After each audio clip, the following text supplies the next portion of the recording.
सनातन धर्म को कमजोर करने के लिए, सनातन को मिटाने के लिए हजारों साल से साजिश हो रही है। 800 साल मुगलों ने, 200 साल अंग्रेजों ने इस देश पे राज किया और 1000 साल तक सनातन को कमजोर करने की कोशिश हुई। कोई जातियों के नाम पे सनातन को तोड़ना चाहता है, कोई क्षेत्र के नाम पर सनातन को तोड़ना चाहता है, कोई भाषा के नाम पे, रंग के नाम पे सनातन को विभाजित करना चाहता है। भारत को अगर एक रखना है, भारत की एकता और अखंडता के लिए जरूरी है कि भारत को सनातन राष्ट्र घोषित किया जाए। दुनिया में जितने भी धर्म हैं उनका ओरिजिन किसी का यरूशलेम में है, किसी का अरब में है। सनातन एक अकेला ऐसा धर्म है जिसका ओरिजिन भारत भूमि पे हुआ है। जिसकी श्रद्धा सनातन में नहीं है वो सनातन के मठ मंदिरों का संचालन करे, ये बात ठीक नहीं है।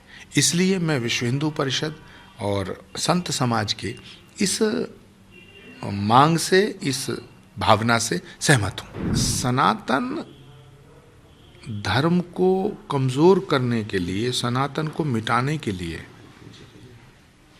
हजारों साल से साजिश हो रही है। 800 साल मुगलों ने, 200 साल अंग्रेजों ने इस देश पे राज किया और 1000 साल तक सनातन को कमजोर करने की कोशिश हुई। कोई जातियों के नाम पे सनातन को तोड़ना चाहता है, कोई क्षेत्र के नाम पर सनातन को तोड़ना चाहता है, कोई भाषा के नाम पे, रंग के नाम पे सनातन को विभाजित करना चाहता है। भारत की जो विभाजन की विभीषिका है, भारत एक बार विभाजित हो चुका है धर्म के नाम पर 1947 में। तो उस विभाजन की विभीषिका का जो जख्म है वो भारत की आत्मा पे अभी तक है।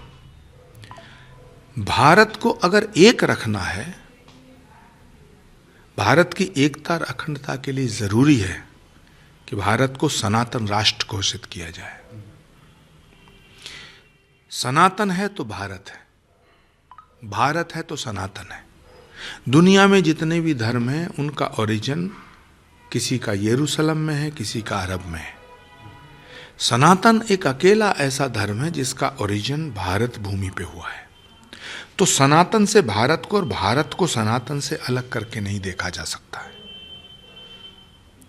और सनातन को मानने वाले सभी करोड़ों हिंदू और सनातन को मानने वाले तमाम दुनिया में रहने वाले लोग ये चाहते हैं कि भारत के मठ मंदिरों पर सनातन का अधिकार और आधिपत्य हो। सनातन को मानने वाले संत महात्माओं के निर्देशन में, मार्गदर्शन में उनका संचालन हो, ताकि फिर कभी तिरुपति बालाजी जैसी घटना ना घटे। जिसकी श्रद्धा सनातन में नहीं है वो सनातन के मठ मंदिरों का संचालन करे, ये बात ठीक नहीं है। इसलिए मैं विश्व हिंदू परिषद और संत समाज के इस मांग से, इस भावना से सहमत हूं।